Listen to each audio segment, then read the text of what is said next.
지나치도록 힘들었어 할 때 있으세요? 네. 저희 아이는요 사실 굉장히 많이 아팠어요. 초등학교 8살 때까지 1학년 때 가장 많이 입원을 했어요. 8번, 1년에 8번 입원을 했어요. 기본적으로 1년에 3, 4번은 기본이었고요. 초등학교 1학년 들어가니까 이제 다수랑 학교 생활을 하다 보니까 면역력이 완전 바닥인 상태에서 학교를 다니니까 며칠 가고 연락, 며칠 가고 연락 이걸 반복해서 초등학교 1학년 때 8번을 입원하더라고요. 그래서 제가 얘가 정말 제대로 성장은 할 수 있을까? 이런 고민을 굉장히 많이 가지고 키웠는데 2학년 딱 넘어가고 나니까 괜찮아지더라고요. 괜찮아져서 지금 저는 가장 힘들었을 때가 초등학교 1학년 때입니다.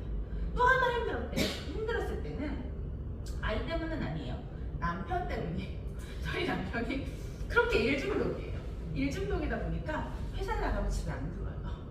집에 들어와서 옷만 갈아입고 나가는 이 정도로 일중독인 사람이었어요. 그런데 나는 이 사람이랑 살아야 되나?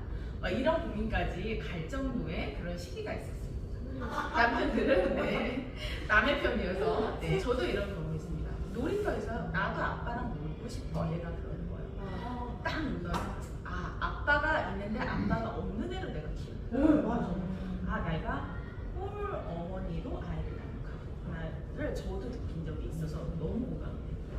혹시 말대답이라고 받아들이시지 않고 대화라고 받아들여보세요. 이 아이가 뭔가 표현하는 거거든요. 그랬을 때 이건 분명히 우리는 이거를 해야 된다고 규칙을 룰을 나는 정해줬지만 이 아이는 아직 정해진 게 아니에요. 자기 스스로의 룰을 만들어가고 있는 거거든요. 저는 학교 다니는 게 삶을 연습하는 과정이라고 생각해요. 삶을 알아가는 과정이고 연습하는 과정이고 습관이 되는 과정이고. 근데 교육할 때 어떻게 될까요? 교육할 때 내 말이 옳아. 그래서 너는 따라와.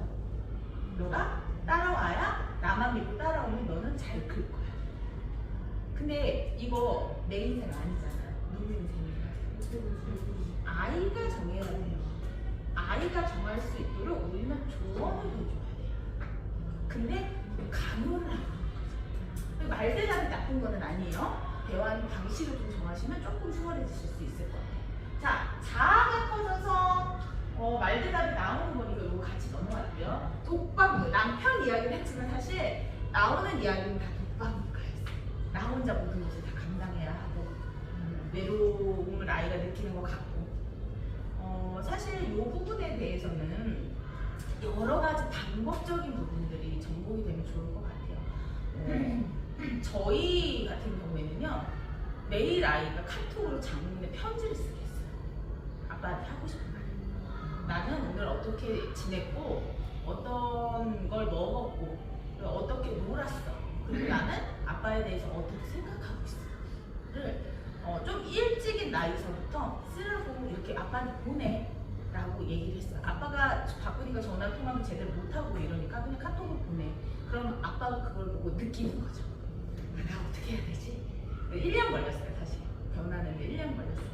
1년 딱 지나고 나니까 아빠가 자기 역할을 생각하더라고요. 제가 지난주에 이거 말씀드렸어요.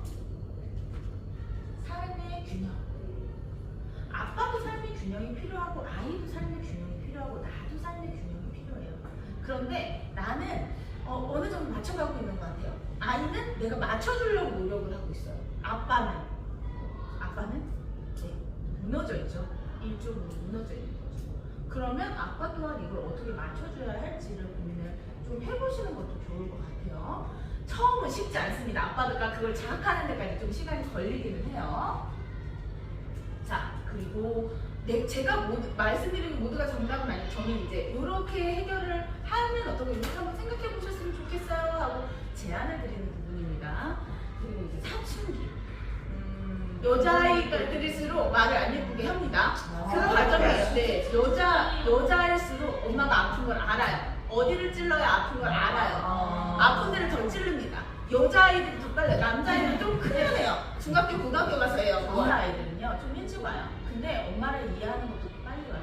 남자아이들은요 늦게 와서 아예 늦게 오는 분들은 20대, 30대에 오세요. 20대, 30대 오면서 배화장 파티죠. 네, 배화장 파티죠. 근데 여자애들은 좀 일찍 와서 빠른 아이들은 3, 4학년 때서부터 와서 중학교 1, 2학년이면 끝나는 아이들이 있고요. 남자아이들 같은 경우에 좀 늦게 와서 중학교 때 와서 고등학교 때 끝나는 아이, 고등학교 때 와서 더 늦게 끝나는 아이. 여자네 남자네에 따라서 좀 틀린데 아이를 연습하는 과정이에요. 어떤 게 좋지? 우리 엄마한테 알아요. 우리 엄마 여기 이렇게 얘기하면 우리 엄마 속상할 거야. 알 거예요. 아는데 자기가 조절이 안 돼서 툭 튀어나와요. 그거를 지금 연습하는 과정이에요. 나한테 하니까 얼마나 다행이에요. 밖에 나가서 했어봐요. 우리가 밖에서 왜 예쁜 모습만 보여줘요? 긴장하니까 예쁜 모습만 보여주고 싶으니까 이런 나도 모르게 긴장하는 부분이 있거든요. 그래서 밖에 나가서는 지금 안 나올 수 있어요. 저는요, 제가 집에서 쓰는 바가지가 밖에서 쓴다고 저희 엄마가 맨날 얘기를 저한테 하셨거든요. 저한테 말을 좀 이쁘게 해봐라는 이야기를 중학교, 고등학교 넘어가면서 들었어요. 근데 제가 사회에 나와서 언제 실수했느냐? 21~22살 때 실수했어요. 제가 어느 정도 사회에 익숙해지고 이제 자존감, 자만심 이런 게 좀 생기니까 친구한테 말실수를 툭 했던 거예요.